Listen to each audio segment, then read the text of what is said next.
Vlog start ಮಾಡಿದ್ದಕ್ಕೆ ನಮ್ಮ husband ಕಡೆಯಿಂದ ಭೀಮ ಅಮಾವಾಸ್ಯೆ ಸ್ಪೆಷಲ್ ಹೊಸ ಗಿಂಬಲ್ ಸಿಕ್ತು. ಹಾಯ್ ಫ್ರೆಂಡ್ಸ್, ಎಲ್ಲರಿಗೂ ಭೀಮನ ಅಮಾವಾಸ್ಯೆಯ ಶುಭಾಶಯಗಳು. ಬೆಳಗ್ಗೆನೆ ಬೇಗ ಎದ್ದು ನೀಟಾಗಿ ಮನೆಯೆಲ್ಲ ಕ್ಲೀನ್ ಮಾಡಿಕೊಂಡೆ. ನೆಕ್ಸ್ಟು ಮೇನ್ ಡೋರ್ಗೆ ಪುಟ್ಟದಾಗ ಒಂದು ರಂಗೋಲಿ ಹಾಕ್ತೆ. ನನ್ನ ಮಗ ಅಂತೂ ಅದನ್ನೂ ಬಿಡೋದಿಲ್ಲ, ನಂಗೆ ರಂಗೋಲಿ ಹಾಕೋದಕ್ಕೆ ಫ್ರೀಯಾಗಿ ಓಡಾಡ್ತಾನೇ ಇರ್ತಾನೆ.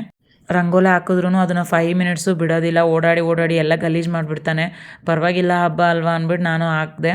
ಈ ಆಷಾಢ ಮಾಸದಲ್ಲಿ ಬರೋ ಭೀಮನ ಅಮಾವಾಸ್ಯೆಯಿಂದ ನಮಗಂತೂ ಹಬ್ಬಗಳು ಶುರು ಆಗುತ್ತೆ. ನಮಗೆಲ್ಲ ಹೆಣ್ಮಕ್ಳಿಗೆ ತುಂಬ ಖುಷಿ ಅಲ್ವಾ. ಇನ್ನು ವರಮಹಾಲಕ್ಷ್ಮಿ ಹಬ್ಬ, ಗೌರಿ ಹಬ್ಬ ಎಲ್ಲ ಬಂದ್ಬಿಡುತ್ತೆ. ಇದನ್ನು ಜ್ಯೋತಿನ್ ಭೀಮೇಶ್ವರ ವ್ರತ ಅಂತಲೇ ಕರೀತಾರೆ. ಗಂಡಂಗೆ ಆಯುಷ್, ಆರೋಗ್ಯ, ಕುಟುಂಬದವ್ರಿಗೆ ಎಲ್ಲ ಒಳ್ಳೇದಾಗಲಿ ಅಂದ್ಬಿಟ್ಟು ನಾವು ಇದನ್ನು ಹೆಣ್ಮಕ್ಳು ಪೂಜೆ ಮಾಡ್ತೀವಿ. ರಂಗೋಲಿ ಎಲ್ಲ ಹಾಕಾದ್ಮೇಲೆ ನನ್ನ ಮಗನಿಗೆ ಸ್ಕೂಲ್ಗೂ ಟೈಮ್ ಆಗಿತ್ತು. ನಾನು ಇವತ್ತು ಕ್ಲೀನಿಂಗ್ ಎಲ್ಲ ಇರೋದ್ರಿಂದ ಏನು ಬ್ರೇಕ್ಫಾಸ್ಟ್ ಮಾಡೋಕ್ಕಾಗಲಿಲ್ಲ. ಹಾಗಾಗಿ ಅವನಿಗೆ ಹಾಲು ಮತ್ತು ಬಿಸ್ಕೆಟ್ ಕೊಟ್ಟೆ.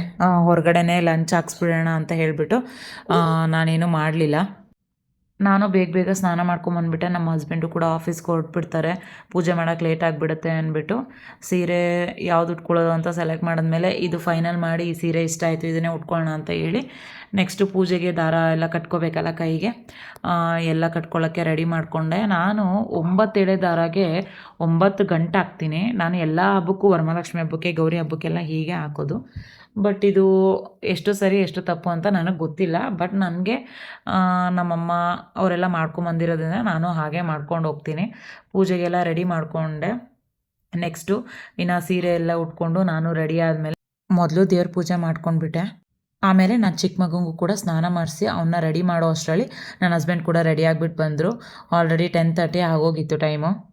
ನೋಡಿ, ನಾನು ಈ ಥರ ರೆಡಿ ಮಾಡ್ಕೊಳ್ತೀನಿ ಪೂಜೆ ಮಾಡೋದಕ್ಕೆ. ಇಷ್ಟು ಐಟಮು.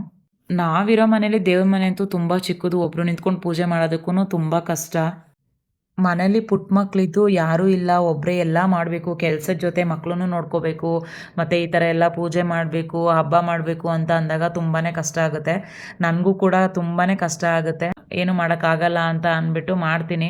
ಯಾಕೆಂದರೆ ನಾನು ದೊಡ್ಡ ಮಗ ಇದ್ದಾಗ ನಾವು ಮನೇಲಿ ನಮ್ಮ ಮಮ್ಮಿ, ನನ್ನ ತಂಗಿ ಎಲ್ಲ ಇದ್ದರು. ಹಾಗಾಗಿ ನನಗೇನು ಕಷ್ಟ ಗೊತ್ತಾಗಲಿಲ್ಲ.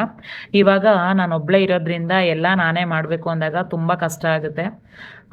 ಆದರೂ ಸ್ವಲ್ಪ ಅಂತ ಏನು ತೊಂದರೆ ಕೊಡೋದಿಲ್ಲ ಅವನು. ಬಟ್ ಮಕ್ಕಳು ಅಂದಮೇಲೆ ಅವರು ಓಡಾಡೋದು, ಅಡ್ಡ ಬರೋದು, ಅಲ್ಲಿ ಇದು ಎಳೆಯೋದು ಅದು ಎಳೆಯೋದು ಮಾಡೇ ಮಾಡ್ತಾರೆ. ಯಾವುದು ಕಂಫರ್ಟಬಲಾಗಿ ಮಾಡೋದಕ್ಕೆ ಬಿಡೋದಿಲ್ಲ.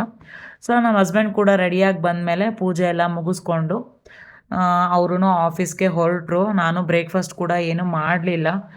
ಲೇಟ್ ಆಗಿರೋದ್ರಿಂದ ಪೂಜೆ ಎಲ್ಲ ಮಾಡಿ ಅವರು ಹೋಗೋ ಅಷ್ಟರಲ್ಲಿ 11 ಆಗೋಯ್ತು. ಆಮೇಲೆ ಅವನಿಗೆ ಸ್ವಲ್ಪ ತಿನ್ನಿಸಿ ಅವನ್ನ ಮಲಗಿಸ್ಬೇಕಲ್ಲ. ಹಾಗಾಗಿ ನಾನು ಇವತ್ತಿನ ದಿನ ಬ್ರೇಕ್ಫಾಸ್ಟ್ ಏನೂ ಮಾಡಲೇ ಇಲ್ಲ. ಒಟ್ಟಿಗೆ ಮಧ್ಯಾಹ್ನ ಊಟನೇ ಮಾಡಿಬಿಟ್ಟೆ. ಈವ್ನಿಂಗು ನಮ್ಮ ಹಸ್ಬೆಂಡ್ ಆಫೀಸಿಂದ ಬಂದಾದಮೇಲೆ ನಾವು ನಮ್ಮ ವ್ಲಾಗಿಂಗೋಸ್ಕರ ಹೊಸ ಗ್ಯಾಜೆಟ್ ತೊಗೊಳ್ಳೋಣ ಅಂತ ಹೋದ್ವಿ. ಗಿಂಬಲ್ಲು.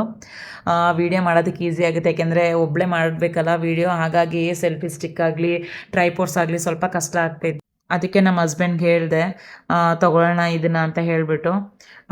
ಅವರು ಆಯಿತು ಅಂದ್ಬಿಟ್ಟು, ಹೇಗಿದ್ರು ಭೀಮನ ಅಮಾವಾಸ್ಯೆ ಇತ್ತಲ್ಲ, ಏನಾದರೂ ಗಿಫ್ಟ್ ಕೊಡಲೇಬೇಕು, ಇದನ್ನೇ ಕೊಡಿಸ್ಬಿಡೋಣ ಅಂತ ಕೊಡಿಸಿದ್ರು. ಇದಾಗಿತ್ತು ನನ್ನ ಭೀಮನ ಅಮಾವಾಸ್ಯೆ ದಿನದ ವ್ಲಾಗು. Thanks for watching.